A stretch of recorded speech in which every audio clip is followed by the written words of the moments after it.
Ассаламағалейкум достар. Бүгін 8-ші сабақ. Сынақ және мүмкіндік деп аталады сабағымыз. Сабақтың мақсаты бұл сабақта біз өзіміздің кездесетін қиындықтарды сынақ ретінде қабылдаудың орнына, оларды мүмкіндік ретінде көрудің маңызын түсінетін боламыз. Осы арқылы өзімізге деген сенімділігімізді арттырып, теріс ойлаудан арылатын боламыз. Бүгін не өтеміз? Өмірдегі оқиғаларды қалай қарайсыз? Өз-өзіңізге қалай салыстырасыз оны? Сынақ ретінде ме, әлде мүмкіндік ретінде қарайсыз ба сол сынақтарға? Және де бүгін біздің өз көзқарасымызды, біздің өмір сүру салтымызға қалай тікелей әсер ететінін талқылайтын боламыз. Егер де біз кез келген жағдайды мүмкіндік ретінде қабылдайтын болсақ, онда біздің өмірімізде оң өзгерістер болады. Осы жайында біз сөйлесетін боламыз. Өмір деген бұл тұрақсыздық пен өзгерістердің жиынтығы. Үнемі тұрақсыздықтар және де өзгерістер біз өмірде біздің басымыздан өтіп отырады.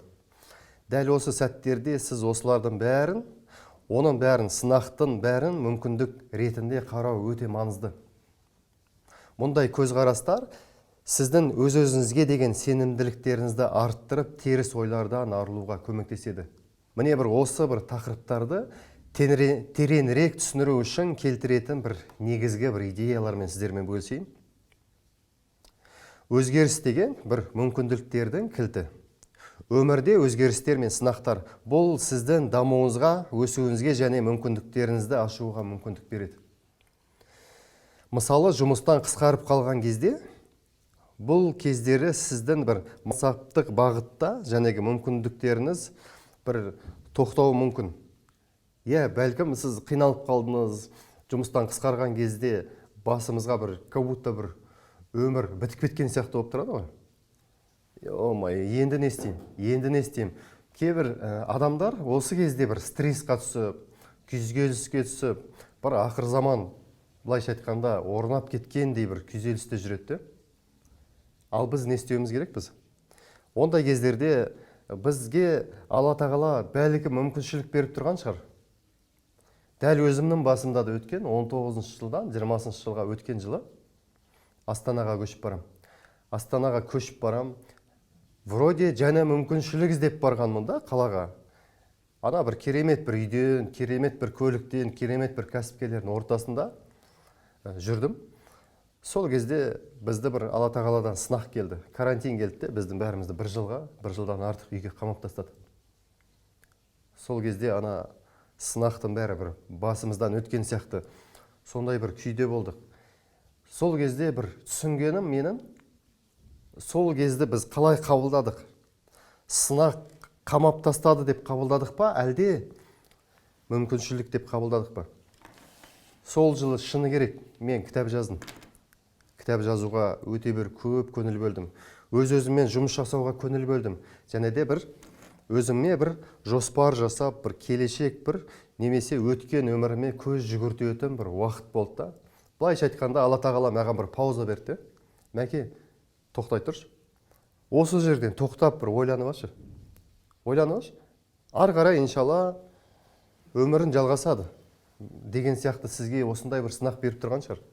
Осы жайында да сіз ойлануыңыз керексіз. Сол кезде Алла тағала, шынымен де Алла тағала адамдарға өзгеріс беру арқылы мүмкіншіліктер береді екен. Осыны біз санамызға сақтап алуымыз керекпіз. Және де өз-өзімізге деген сенімділікті арттыру.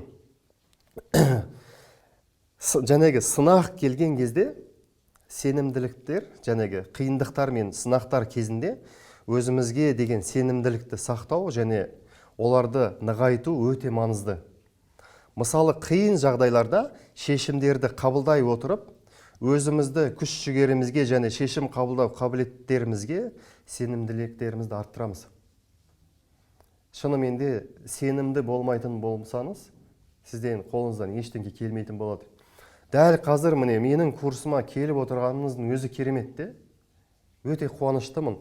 Сіз өзіңіздің қорқынышыңызды жеңіп, дәл осы жерге келіп, өзгерем деп келгеніңіздің өзі, оның өзі сенімділік.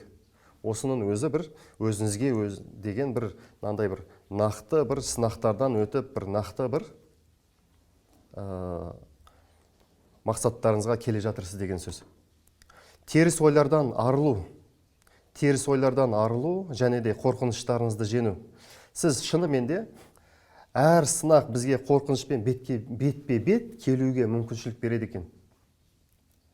Сіз өзіңіздің қорқынышыңызды қорқыныш деп қабылдасаңыз, онда қорқып отыра беретін боласыз.